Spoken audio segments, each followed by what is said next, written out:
Good afternoon, everyone. So today we will be talking about women who, in the Bible, exalted Jesus in their lives. And the first woman that came to my mind was Hannah. Hannah in Hebrew means favor or grace. And her story can be found in 1 Samuel chapters 1 and 2. Hannah is one of the two wives of Elkanah who lived in the hill country of Ephraim, near Shiloh. Elkanah had another wife, and her name is I don't know how to say it, Peninnah. So anyway, Peninnah had children while Hannah did not have a child. She was unable to conceive. And she desperately wanted to have a child, and this made her really sad or depressed. Every year, Elkanah and his family would go to the tabernacle to offer sacrifices. And during this time, Peninnah would continue to mock her because she was unable to conceive. And this was very hard for her, and she got so grieved that she refused to eat. And even if her husband, who loved her despite not being able to conceive, this did not help her. She still felt very desperate. And so she knew where to turn to. She knew that she had to turn to God. So one day at the tabernacle, she was just pouring her heart out to God. She was crying. And so we can read her prayer actually in 1 Samuel chapter 1, verse 11. And we read, "And she made a vow, saying, O Lord Almighty, if you will only look upon your servant's misery, and remember me, and not forget your servant, but give her a son, then I will give him to the Lord for all the days of his life, and no razor will ever be used on his head."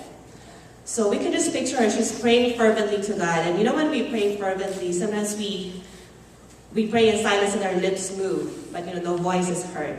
So imagine Hannah in the tabernacle praying that way. And Eli, the priest at that time, noticed her and came up to her and gave her an advice because she thought she was drunk. So she told her to, stop drinking. And I don't know about Hannah, but if that was me, I think I would feel a little offended. I mean, I could just imagine myself here praying, and then Pastor Burmy would come up to me and say, Maila, I think you need to cut down on your red wine. But when you read it in the Bible, it doesn't say anything about Hannah getting offended. So as we know, the Lord answered Hannah's prayer, and she gave birth to a son named Samuel, whose name means ask of God.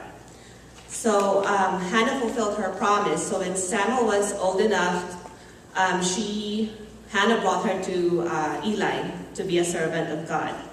And as a mother, I know this is such a sacrifice, for Hannah. I mean, for the longest time, wanting to have a child, and then just after a few years, she would just, I can just imagine, I would give Gian away. So this was a great sacrifice for her.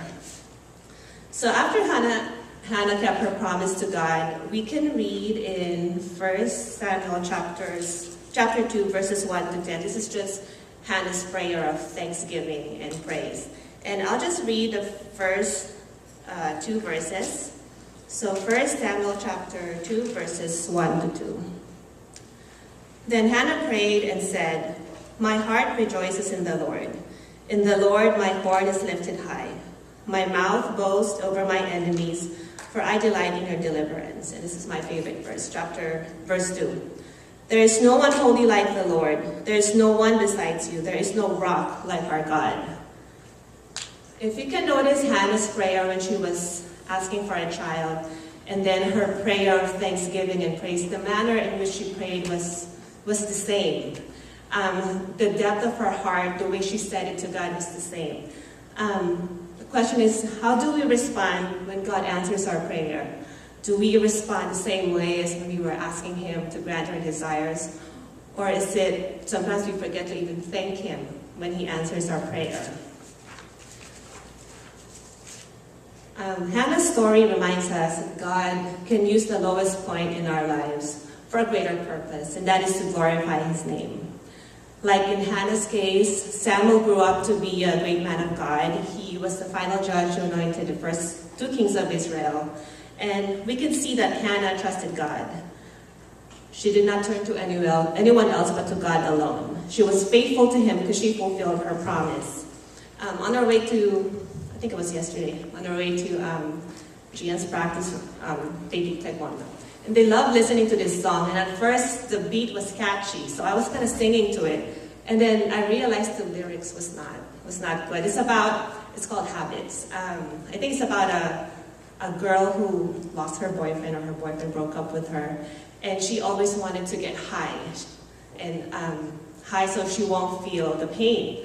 So I told the kids, this is not really a good song, because when you have problems, you don't turn to anything like drugs or alcohol. All you do is you turn to God and you pray to Him. So each one of us will experience grief and disappointment.